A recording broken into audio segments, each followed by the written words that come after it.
Frindle, Chapter 2, Mrs. Granger. Fifth grade was different. That was the year to get ready for middle school. Fifth grade meant passing classes. It meant no morning recess. It meant real letter grades on your report cards, but most of all, it meant Mrs. Granger. There were about 150 kids in fifth grade, and there were 7 fifth grade teachers, 2 math, 2 science, 2 social studies, but only 1 language arts teacher. In language arts, Mrs. Granger had a monopoly and a reputation. Mrs. Granger lived alone in a tidy little house in the older part of town. She drove an old, pale blue car to school every morning, rain or shine, snow or sleet, hail or wind. She had a perfect attendance record that stretched back farther than anyone could remember. Her hair was almost white, swept away from her face and up into something like a nest on the back of her head. Unlike some of the younger women teachers, she never wore pants to school. She had 2 skirt and jacket outfits, her gray uniform and her blue uniform, which she always wore over a white shirt with a little cameo pin at the neck. And Mrs. Granger was one of those people who never sweats. It had to be over 90 degrees before she even took off her jacket. She was small, as teachers go. There were even some 5th graders who were taller, but Mrs. Granger seemed like a giant. It was her eyes that did it. They were dark gray, and if she turned them on full power, they could make you feel like a speck of dust. Her eyes could twinkle and laugh, too, and kids said she could crack really funny jokes, but it wasn't the jokes that made her famous.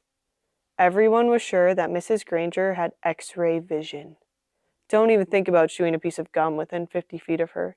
If you did, Mrs. Granger would see you and catch you and make you stick the gum onto a bright yellow index card. Then she would safety pin the card to the front of your shirt, and you'd have to wear it for the rest of the school day. After that, you had to take it home and have your mom or dad sign the card and bring it back to Mrs. Granger the next day. And it didn't matter to Mrs. Granger if you weren't in 5th grade, because the way she saw it, sooner or later, you would be. All the kids at Lincoln Elementary School knew that at the end of the line, 5th grade, Mrs. Granger would be the one grading their spelling tests and their reading tests, and worst of all, their vocabulary tests.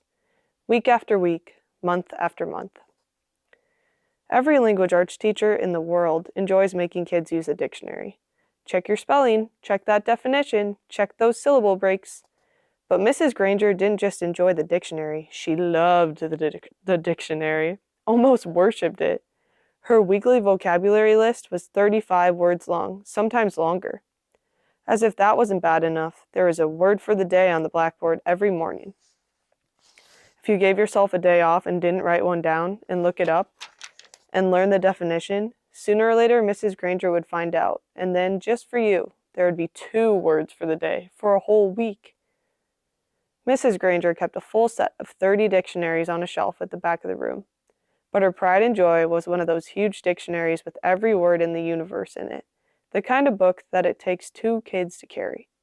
It sat on its own little table at the front of her classroom, sort of like the altar at the front of a church.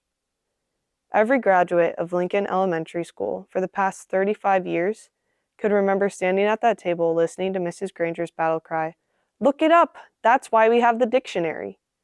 Even before the school year started, when it was still the summer before 5th grade for Nick and his friends, Mrs. Granger was already busy. Every parent of every new 5th grader got a letter from her. Nick's mom read part of it out loud during dinner one night in August.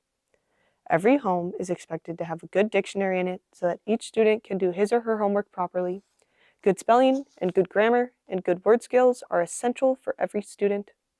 Clear thinking requires a command of the English language, and 5th grade is the ideal time for every girl and boy to acquire an expanded vocabulary.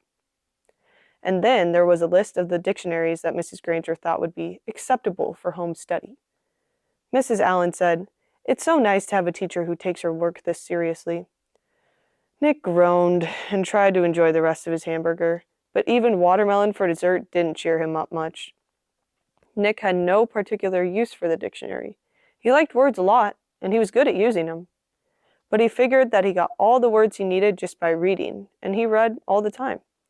When Nick ran into a word he didn't know, he asked his brother or his dad, or whoever was handy, what it meant, and if they knew, they'd tell him. But not Mrs. Granger.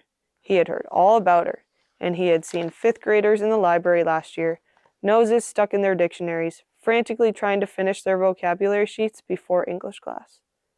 It was still a week before school, and Nick already felt like 5th grade was going to be a very long year.